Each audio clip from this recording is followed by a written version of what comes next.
আসসালামু আলাইকুম। হয়তো সাহাবা হইতে পর হইতেছে বনু সাইবান গুরুত্বকে দাওয়াত প্রদান। হজরত আলী রাদিয়াল্লাহু বলেন, আল্লাহ তাআলা যখন আপন নবী সাল্লাল্লাহু আলাইহি সাল্লামকে এই হুকুম দিলেন যে আপনি নিজেকে আরব গোত্রসমূহের নিকট পেশ করুন, তখন তিনি মিনার উদ্দেশ্যে বাহির হইলেন। আমি ও হযরত আবু বকর রাদিয়াল্লাহু তার সঙ্গে ছিলাম। আমরা আরবদের এক মজলিসের নিকট গেলাম। হযরত আবু বকর রাদিয়াল্লাহু অগ্রসর হইলেন এবং সালাম দিলেন। হযরত আবু বকর রাদিয়াল্লাহু সর্বদা নেক কাজে অগ্রগামী থাকিতেন এবং তিনি আরবদের বংশ পরিচয় সম্পর্কে অভিজ্ঞ ছিলেন। সুতরাং তিনি জিজ্ঞাসা করিলেন, তোমরা কোন কওমের লোক? তারা বলিল, আমরা রাবিয়া কওমের লোক। তিনি জিজ্ঞাসা করিলেন, রাবিয়ার কোন বংশ? অতঃপর আবু নুয়াইম রহমতুল্লাহ দীর্ঘ হাদিস বর্ণনা করিয়াছেন। উক্ত হাদিসে বর্ণিত হইয়াছে যে হযরত আলী রাদিয়াল্লাহু বলিয়াছেন, তারপর আমরা শান্তি ও গাম্ভীর্যপূর্ণ এক মজলিসে উপস্থিত হইলাম। সেখানে অনেক উচ্চ মর্যাদা সম্পন্ন ব্যক্তিবর্গ উপবিষ্ট ছিলেন। হযরত আবু বকর রাদিয়াল্লাহু অগ্রসর হইয়া সালাম দিলেন। হযরত আলী রাদিয়াল্লাহু বলেন, তিনি সর্বদাই নেক কাজে অগ্রগামী থাকিতেন। অতঃপর হযরত আবু বকর রাদিয়াল্লাহু জিজ্ঞাসা করিলেন, আপনারা কোন কওমের লোক? তারা বলিলেন, আমরা বনু সাইবানা ইবনে সালাবার লোক। হযরত আবু বকর রাদিয়াল্লাহু আনহু রাসূলুল্লাহ সাল্লাল্লাহু আলাইহি ওয়াসাল্লামের প্রতি চাহিয়া বলিলেন, আমার পিতামাতা আপনার উপর কোরবান হোক।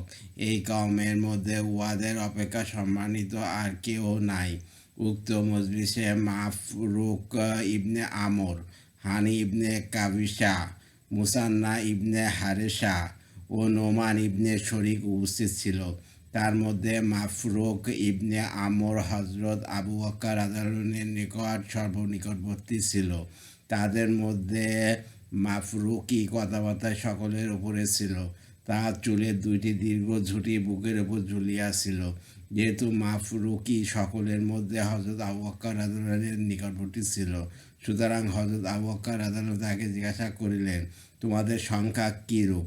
মাফরুক বলিল, আমরা হাজারের অধিক, তবে 1000 তেমন কম সংখ্যক নয় যে পরাজিত হইবে।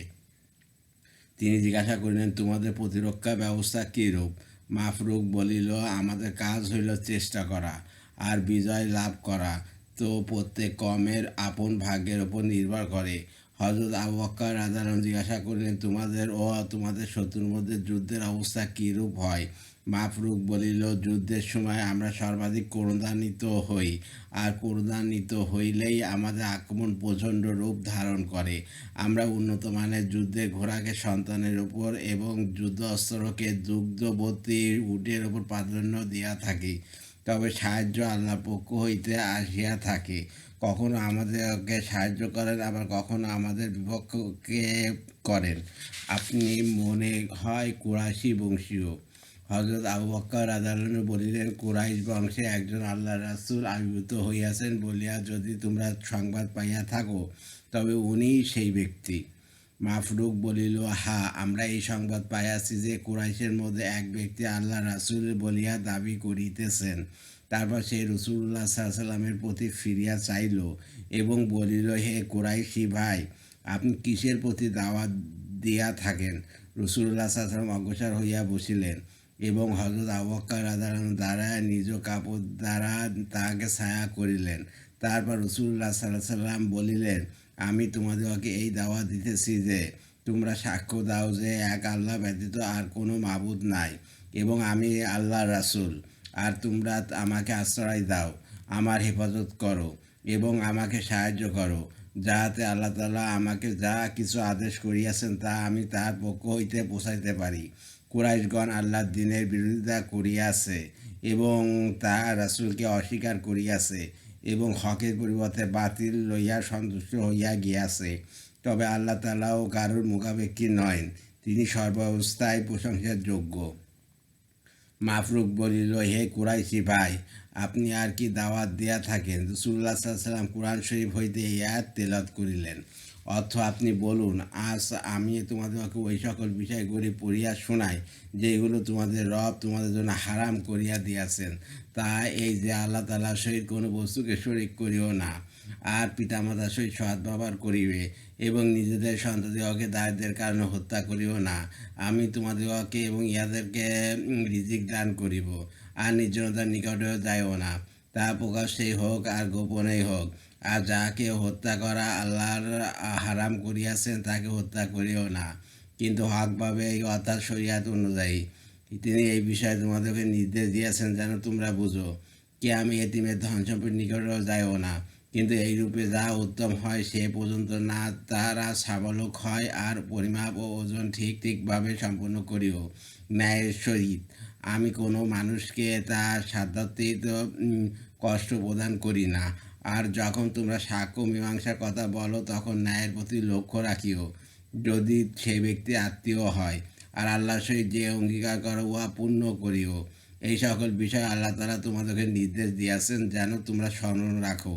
আর ইয়া ও বলুন যে নিশ্চয়ই ইহা আমার পথ, যা সোজা, অতএব এই পথে অনুসরণ করো এবং অন্য সব পথের অনুসরণ করিও না, কেননা ওই সকল পথ তোমাদেরকে আল্লাহর পথ হইতে বিচ্ছিন্ন করিয়া দিবে। এই সকল বিষয়ে তিনি তোমাদেরকে নির্দেশ দিয়েছেন যেন তোমরা মুত্তাকি হও।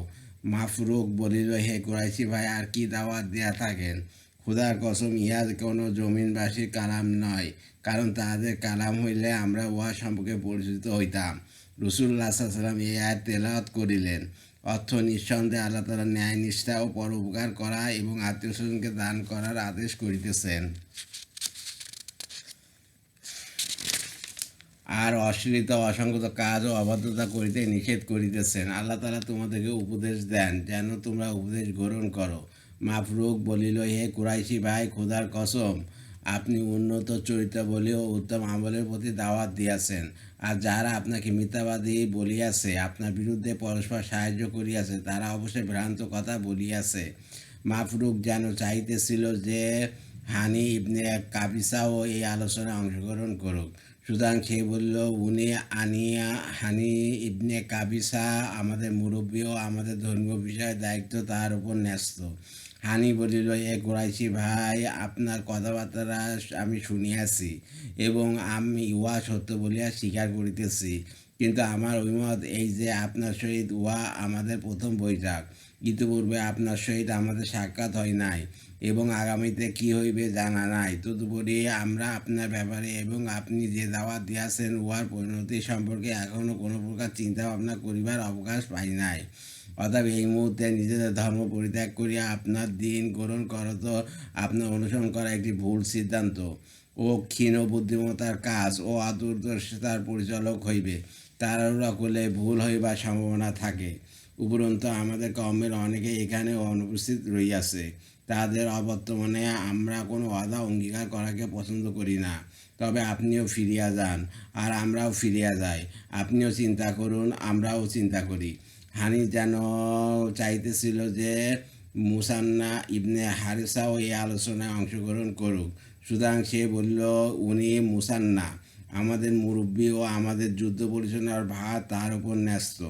মুসান্না বলিল, হে কুরাইশি ভাই, আমি আপনার কথাবার্তা শুনিয়াছি, উহা আমার নিকট ভালো লাগিয়াছে, খুব পছন্দ হইয়াছে।